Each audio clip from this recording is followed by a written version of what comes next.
Air brake system, जो कि train के लिए एक बहुत ही इम्पोर्टेंट सिस्टम होता है। ट्रेन में एयर ब्रेक सिस्टम के लिए कंप्रेस्ड एयर का इस्तेमाल होता है। कंप्रेस्ड एयर क्या है? कंप्रेस्ड एयर स्टोर्ड एनर्जी का एक फॉर्म होता है, यानी ये एक प्रेशराइज्ड एयर होता है और इसका प्रेशर नॉर्मल एटमॉस्फेयर से भी ज्यादा होता है। नॉर्मली एयर ब्रेक सिस्टम को दो कैटेगरी में डिवाइड किया गया है, एक direct release air brake system और एक graduated release air brake system. Break pipe के ऊपर बेस्ड करके इन दोनों को दो कैटेगरी में डिवाइड किया गया है, एक सिंगल पाइप ब्रेक सिस्टम और ट्विन पाइप यानी दो पाइप ब्रेक सिस्टम। आज की इस टॉपिक में बोगी माउंटेड ब्रेक सिस्टम के ऊपर बात करेंगे। इसका जो पार्ट्स यानी कंपोनेंट्स होता है उसको भी देखेंगे और इसके साथ साथ जो वर्किंग प्रिंसिपल होता है यानी कैसे ये काम करता है इसके ऊपर चर्चा करेंगे। द इंटीग्रल कोच फैक्ट्री यानी आईसीएफ कोचेस इंडिया का सबसे पहला कोच फैक्ट्री है और ये कोच दो बोगी के साथ आता है, यानी एक कोच में ट्विन बोगी होता है। इस कोच में ब्रेक सिलेंडर बोगी के ऊपर माउंटेड होता है। हर बोगी में दो ब्रेक सिलेंडर होता है। आइए सबसे पहले इसका जो पार्ट्स होता है ब्रेक सिस्टम के लिए उस चीज को देखते हैं। इसको एयर होस कहा जाता है और इसका एंड में पाम एंड कपलिंग कहा जाता है। Cut off angle cock, brake pipe and feed pipe. ये है dirt collector, non return valve, isolating Kock,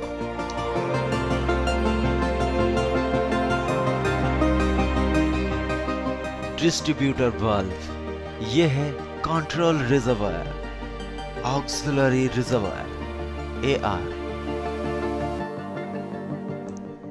break cylinder BC। ICF coach में ट्विन पाइप ब्रेक सिस्टम का इस्तेमाल होता है।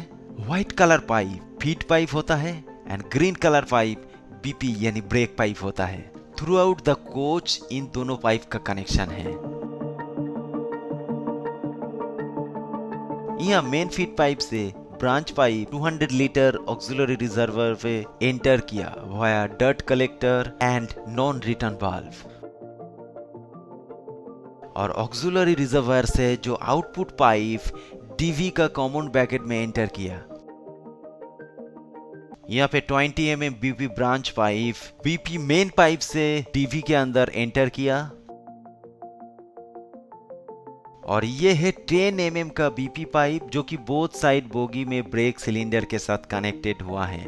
इस पाइप का बोथ साइड एंड में दो आइसोलेशन कॉक यूज किया गया है।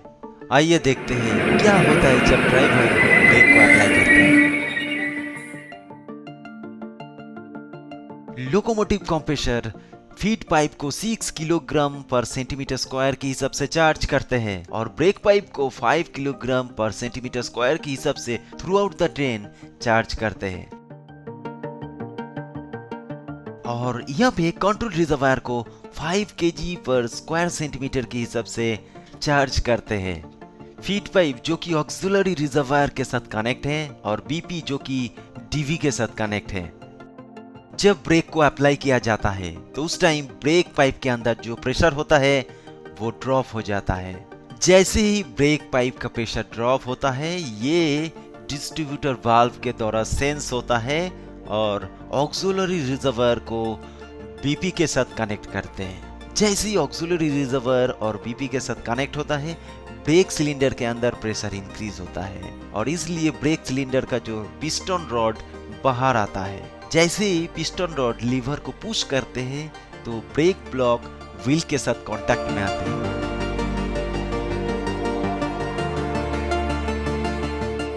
यहाँ पे लीवर का पोजीशन लीवर हैंगर के मदद से हैंगिंग सिचुएशन में दिखाई देता है।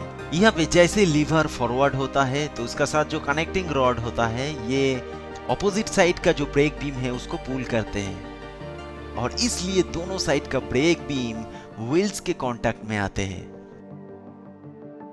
जब ड्राइवर ब्रेक को रिलीज करते हैं यानी ब्रेक लीवर को रिलीजिंग पोजीशन में सेट करते हैं तो उस टाइम बीपी का प्रेशर चार्ज होता है 5 किलोग्राम पर स्क्वायर सेंटीमीटर के हिसाब से। जैसे ही बीपी मेन पाइप चार्ज होता है, ऑक्सिलरी रिजर्वायर जो कि ब्रेक सिलेंडर के साथ कनेक्ट हुआ था वो इस टाइम कट ऑफ होता है और ब्रेक सिलेंडर के अंदर जो प्रेशर क्रिएट हुआ था वो डीवी के द्वारा रिलीज होता है, रिजल्टिंग ब्रेक आर रिलीज्ड।